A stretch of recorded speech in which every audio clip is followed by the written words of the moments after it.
আসসালামু আলাইকুম lovely audience, আশা করি আপনারা ভালো আছেন। বিপিএল শুরু হবে ঠিকই, কিন্তু এটা হবে একটা বিতর্ক বিপিএল এবং এই বিপিএল এর কোনো যৌক্তিক নেই সেই বিপিএল।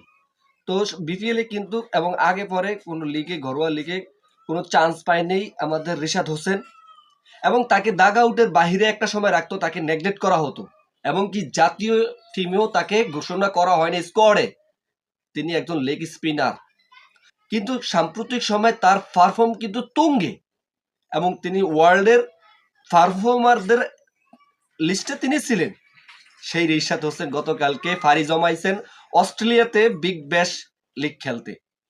তো দেখেন ভাই, আইপিএল এবং পিসিএল, বিপিএল, দেন পৃথিবীর যত ফ্র্যাঞ্চাইজি লিগ আছে তার চেয়ে আইপিএল এর পরে যার স্থান বিগ ব্যাশ আমি মনে করি। সেই বিগ ব্যাশে ফাড়ি জমাইছে আমাদের রিশাদ হোসেন। তো রিশাদ হোসেন কিন্তু লেগ স্পিনার এবং তার এবং রিকি পয়েন্টে তাকে আর কি চয়েস করেছেন তার দলে হোবার্ট হ্যারিকেন, এবং সিডনি থান্ডারের সাথে আগামী 16ই ডিসেম্বর বিজয় দিবসেই খেলা হবে। সেই সিডনির সাথে আমাদের রিশাদ হোসেন খেলবেন, এটা আসলে বড় এক প্রাপ্তির নাম।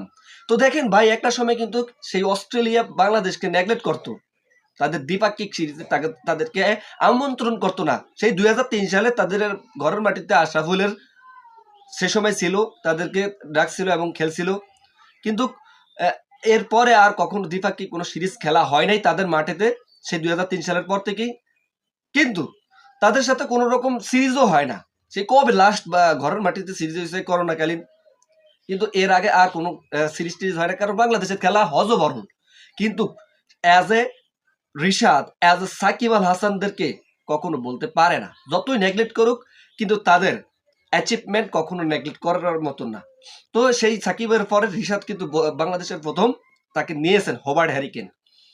তো ভাই দেখেন, এটা আসলে বড় প্রাপ্তি এবং রতনের রতন সিনে ডেফিনেটলি সেটা আজকে প্রমাণ হয়েছে এবং রিশাদ খেলবেন। আশা করি রিশাদ থেকে ভালো অ্যাচিভমেন্ট এবং আশা করি ভালো খেলতে। দেখেন ভাই, সে পিএসএল খেলছেন, পাকিস্তান প্রিমিয়ার লিগ এবং অন্যান্য লিগেও খেলেন, আইএলটিও টি20 খেলেন, এবং বাংলাদেশে যেই নাকি গত বছর ডিফেন্ডিং চ্যাম্পিয়ন ছিল ফরচুন বরিশাল, সে ফরচুন বরিশাল হয়ে গেছেন, কিন্তু এইবার তাকে দলে কোনো রকম অন্তর্ভুক্ত করে নাই।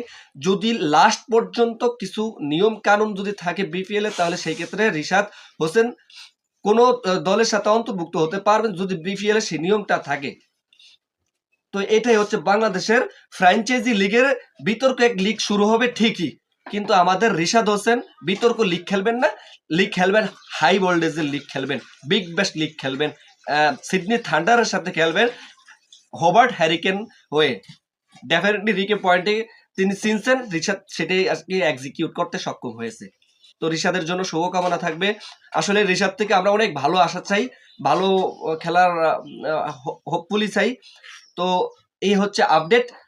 রিশাদকে নিয়ে অবশ্যই পার্সোনাল ভিডিও নিয়ে আসবো, এবং আর আরেকটা কথা না বললেই নয়, এই ভিডিওতে আমি আপনাদেরকে কভার করে দেখেন আগামী বছরের ভিতরেই শেষ দিয়ে হয়তো হয়তো কি মাঝখান দিয়ে হতে পারে সেই মানে অস্ট্রেলিয়ার এগনেস্টে টেস্ট দিয়ে শুরু হবে ম্যাচ।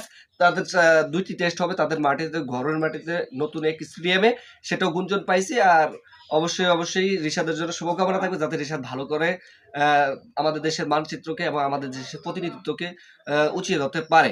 তো রিশাদের জন্য শুভকামনা থাকবে। That's all.